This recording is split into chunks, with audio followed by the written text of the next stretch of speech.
ஒரு வார்த்தை சொல்லும் கர்த்தாவே, என் வாழ்க்கையெல்லாம் செழிப்பாகுமே. ஒரு வார்த்தை சொல்லும் கர்த்தாவே, என் வாழ்க்கையெல்லாம் செழிப்பாகுமே. ஆண்டவராகிய இயேசு கிறிஸ்துவின் இனிதான நாமத்திலே ஒரு வார்த்தை சொல்லும் கர்த்தாவே என்ற தியான நிகழ்ச்சிக்கு உங்களை அன்புடன் வரவேற்கிறோம்.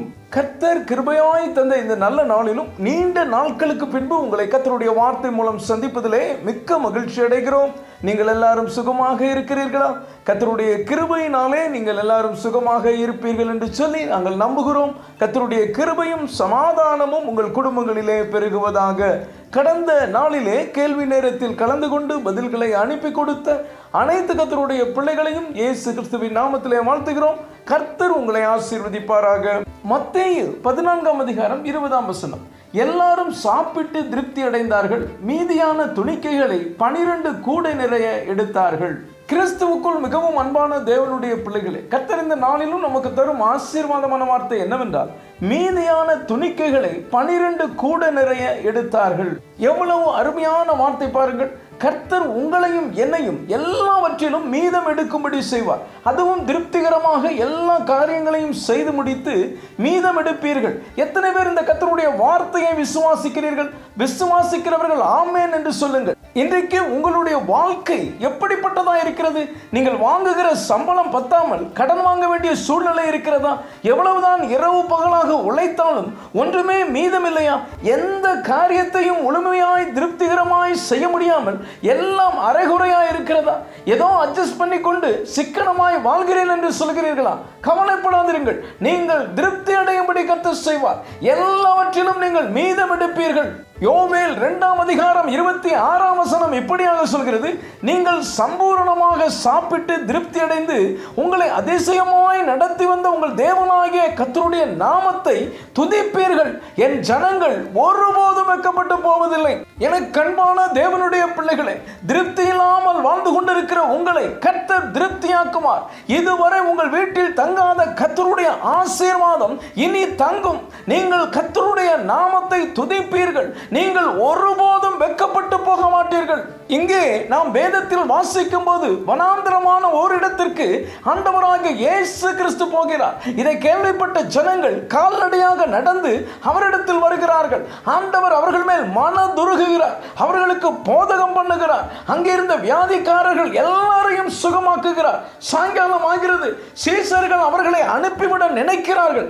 ஆனால் ஆண்டவர் அவர்களை வெறுமையாய் அனுப்பிவிட விரும்பவில்லை.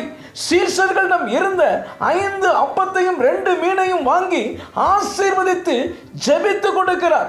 அங்கே இருந்தது கொஞ்சம் தான், ஆனால் கர்த்தருடைய ஆசீர்வாதத்தினால் அது பெருகுகிறது. எல்லாரும் திருப்தியாக சாப்பிடுகிறார்கள். ஸ்திரீகள் பிள்ளைகள் தவிர சாப்பிட்ட புருஷர்கள் மட்டும் ஏறக்குறைய 5000 பேர் இருந்தார்கள். இதற்கு பிறகும் அவர்கள் 12 கூட நிறைய மீதம் எடுக்கிறார்கள். ஆகாய் 1ஆம் அதிகாரம் 5-6 வசனங்களை நாம் வாசிப்போமேயானால், இப்பொழுதும் சேனைகளின் கர்த்தர் சொல்கிறார், உங்கள் வழிகளை சிந்தித்து பாருங்கள். நீங்கள் திரளாய் விதைத்தும் கொஞ்சமாய் அறுத்து கொண்டு வருகிறீர்கள். நீங்கள் புசித்தும் திருப்தியாகவில்லை, குடித்தும் பரிபூர்ணம் அடையவில்லை. நீங்கள் வஸ்திரம் உடுத்தியும் ஒருவனுக்கும் குளிர்விடவில்லை. கூலியை சம்பாதிக்கிறவன் பொத்தலான பையில் போடுகிறவனாய் அதை சம்பாதிக்கிறான். எனக்கு அன்பான தேவனுடைய பிள்ளைகளே, இன்றைக்கு நம்மில் அநேகருடைய நிலைமை இப்படித்தானே இருக்கிறது. கொஞ்சம் சிந்தித்து பாருங்கள். நம்முடைய தேவன் வனாந்தரத்தை செழிப்பாக மாற்றுகிறவர். அங்கே வனாந்தரத்தில் ஆண்டவராகிய இயேசு கிறிஸ்து இருந்தார். இன்றைக்கு வனாந்தரம் போன்ற உங்கள் வாழ்க்கையில் ஆண்டவர் இயேசு கிறிஸ்து இருக்கிறாரா? ஆண்டவரால் நீங்கள் சுகம் பெற்றிருக்கலாம். அவருடைய வசனத்தை நீங்கள் அறிந்திருக்கலாம். ஆனால் நம்முடைய வாழ்க்கையை அவருடைய கரத்தில் கொடுத்திருக்கிறோமா? நம்முடைய குடும்பத்தை, நம்முடைய வியாபாரத்தை, நம்முடைய ஊழியத்தை அவருடைய கரத்தில் கொடுத்திருக்கிறோமா? கொஞ்சம் சிந்தித்து பாருங்கள். அவர்கள் 5 அப்பம் 2 மீனை ஆண்டவருடைய கரத்தில் கொடுத்ததினாலேயே அற்புதம் நடந்தது.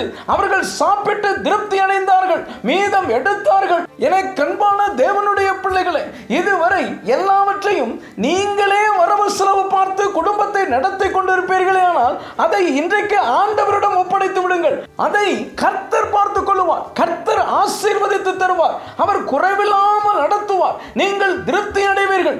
12 கூடை போல 12 மாதமும் நீங்கள் மீதமெடுப்பீர்கள். கர்த்தர் அற்புதம் செய்வார். ஜெபிப்போம். அன்பின் பரலோக பிதாவே, இந்த நல்ல நேரத்துக்காய் நன்றியோடு உம்மை துதிக்கிறோம், ஸ்தோத்திரிக்கிறோம். எல்லாரும் சாப்பிட்டு திருப்தி அடைந்தார்கள். மீதியான துணிக்கைகளை 12 கூட நிறைய எடுத்தார்கள் என்ற வார்த்தையின் மூலமாய் நீர் எங்களோடு பேசினதற்காக நன்றி தகப்பனே. இந்த நாளிலும் இந்த வார்த்தைகளை ஜெபத்தோடு கேட்டுக்கொண்டிருக்கிற நம்முடைய பிள்ளைகளுடைய வாழ்க்கையிலே நீர் மீதம் எடுக்க செய்கிறதற்காக ஸ்தோத்திரம். நம்முடைய பிள்ளைகள் திருப்தி அடைகிறதற்காக ஸ்தோத்திரம். நம்முடைய பிள்ளைகளுடைய குறைவுகள் எல்லாவற்றையும் நிறைவாக்குகிறதற்காக ஸ்தோத்திரம். இயேசுவின் மூலம் ஜெபிக்கிறோம் நல்ல பிதாவே. ஆமென், ஆமென்.